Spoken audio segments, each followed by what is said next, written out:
Yeah, I have a really, I guess, different story. Everyone has a really interesting way of coming into HR. Yep. But I actually started my career as a musician and as a teacher. So I guess the biggest thing in my career has been based in taking risks, taking opportunities, saying yes, and then figuring it out. So once I finished teaching, I kind of went, what does a teacher do when they finish teaching? I had my own kids and thought that I needed to like them more than I liked everyone else's, which was the right decision to make. But I moved into facilitation and started working in really different sorts of organisations. So I worked at Samsung Electronics and learned how to train B2B clients and how to use phones and iPads in the day and things, how to lift their business. And from that sort of adult facilitation world, I found my love of L&D. So then I moved into a company called Vita Group in Brisbane, where I started to learn the skills of OD, leadership, L&D. But the great thing about that company was I got to learn lots of different kind of industries because it was a really diverse brand.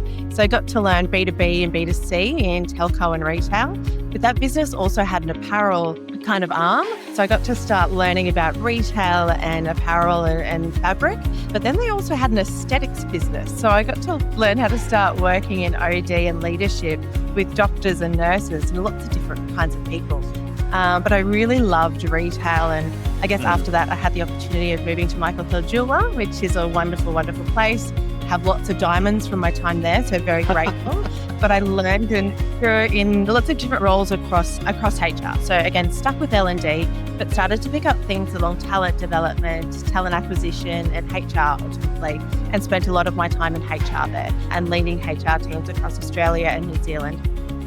I had an L&D team in Canada as well, so a lot of international sort of breadth there was really fun. And then after that opportunity, I came to LSKD, where I've been the head of people and culture here for the past just over a year, where I've had a lot of hands-on experience. There's been a lot of building here, but also a really good opportunity to lead and grow the people strategy across AU, NZ and US as well, and start to really think about what our rest of the world growth strategy is in people.